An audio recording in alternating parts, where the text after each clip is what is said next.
बावैसो जोङो 31 तारिख डिसेम्बराव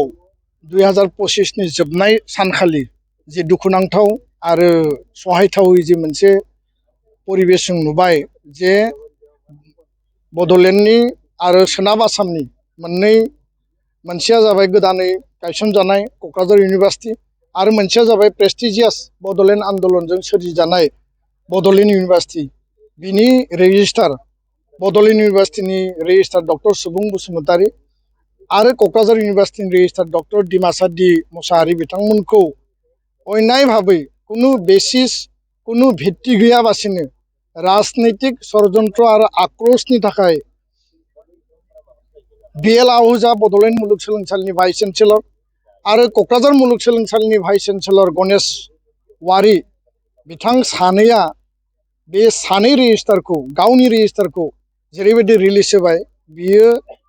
मालाबाबो गनायथावना नङा आरो बेखौ जोङो टटेलि आरो स्ट्रंलि जोङो रिजेक्ट खालामो कन्डेम खालामो आरो बे रिलिज अर्डारखौ उथायना लानो थाखाय अलरेडि दुलाराय बर' फरायसा आफादा प्रेस बिबुंसारनि गेजेरजों जोङो फोरमायखांबाय आरो बिनि थाखाय गणतान्त्रिक भाबै जोङो सोमावसारनो आवाज दैखांनो थाखायबो जोङो रेडि होननानै जोङो फोसावबाय। कारना जाबाय जे बिथांमोना कुनु दाय गैयाबासिनो कुनु भित्ति गैयाबासिनो कुनु बेसिस गैयाबासिनो बिथांमोनखौ रिमुभ खालामनाय जादों आरो जों बिनि जुदि फेक्ट फाइन्डिंखौ जों जुदि नायोब्ला नुयो जे 29 नभेम्बराव बड'लेण्ड जे BTC नि जि सेक्रेटारि बे सेक्रेटारियाव मोनसे जाथाय जानानै थांदों आरो बे जाथायनि फिन जाथाय महरै BTC माने एग्जिकिउटिभ काउन्सिला रिजुलेसन लादों आरो रिजुलेसनाव लिरदों जे बिथां सानै रेजिस्ट्रारा गावबा गावनि डिउटिखौ डिस्चार्ज खालामनो हायाखै आरो स्टुडेन्टखौ डिसिप्लिनै मेनटेन खालामनो हायाखै। व्हाट डु इउ मिन बाय डिस्चार्जिं डिउटि एन्ड मेनटेनिं द डिसिप्लिन अफ द स्टुडेन्ट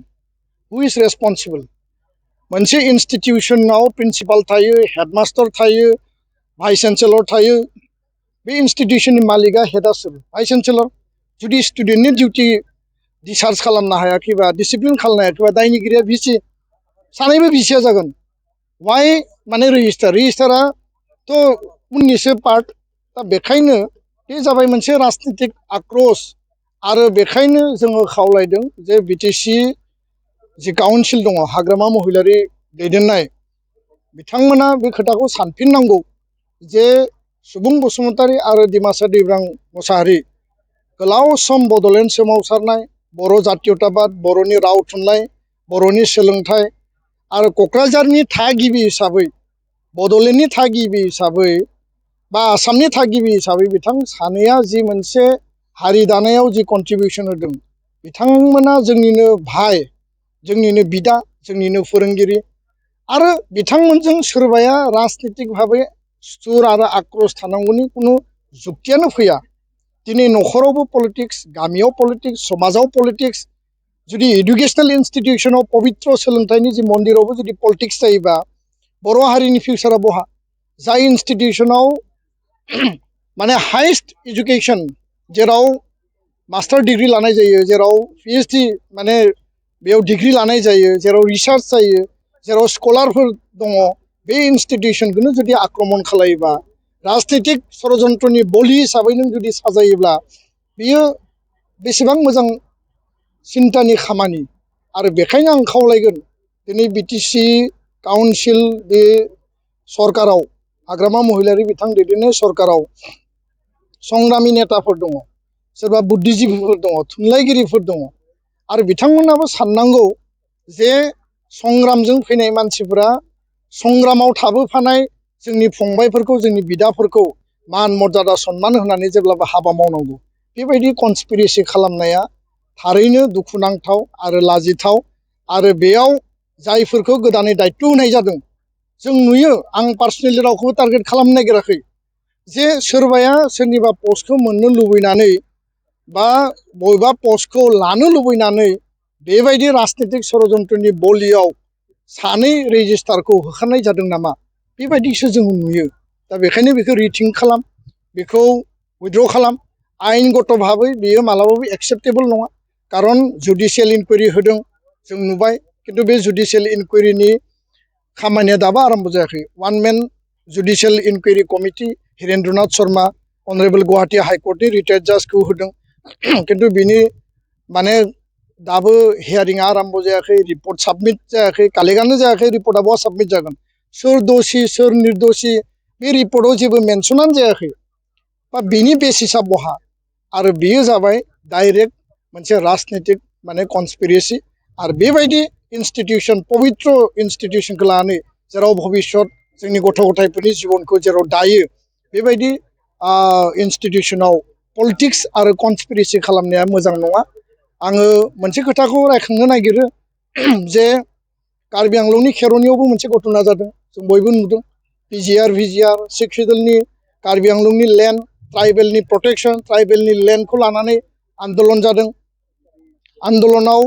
खालामग्राफोरखौ पुलिसा हमना लांदों बिनि रिएक्सनाव माने हिंसायारि जाथाय जादों स्वयं तुलिराम रंहां CM बिथांनि न' सावलायनाय मोनसे परिबेस परिस्थितिखौ जों नुबाय आरो बिनि उनाव आसाम सरकार आसामनि माने गिबि मन्थ्रि डक्टर हिमन्त बिश्व शर्माया सावरायदों तुलिराम रंहां बिटि माने कार्बि आंलं काउन्सिलनि CMआ सावरायदों आन्दलनकारिफोरजों आरो एमिकेबल मोनसे सलुसननि थाखाय कार्बि आंलंनि PGR VGR लेन्ड आरो ट्राइबेलनि प्रटेक्शननि थाखाय बेयाव सिद्धान्त जादों फिन आरोबाव दाख्लैबावै कार्बि आंलं काउन्सिलाव सावरायदों जे रिजुलेसन लादों जे PGR VGRआव एभिक्सन खालामनाय जागोन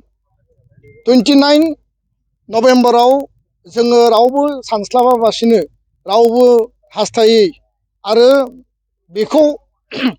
माने जोङो नुनानै बयबो जोङो दुखु मोनदों आरो दुखु मोननायखौ जों बयबो एक्सप्रेस खालामदों किन्तु बिनि माने जि इनिसियेटिभ लानांगौमोन जे आन्दलनकारि फरायसा फरायसुलि बा आसाम सरकार BTC सरकार मेटारा NOC मोन मेटारा ST मोन इस्युआ कार्बि आंलंनि एजेन्डाया जाबाय PGR VGR लेन्ड प्रटेक्शन आरो BTCआव 29आव जानाया जाहैबाय ST इस्यु NOC ट्राइबेलनि प्रटेक्शन कन्स्टिटिउसनेल रिजार्वेशन सिडिलिं इस्युनि सायावमोन किन्तु बेयाव काउन्सिल सरकारा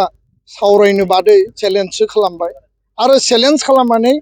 वान मेन जुडिशियेल इनकुवेरि होबाय व्हाइरास कार्बि आंलंआव सानै मानसि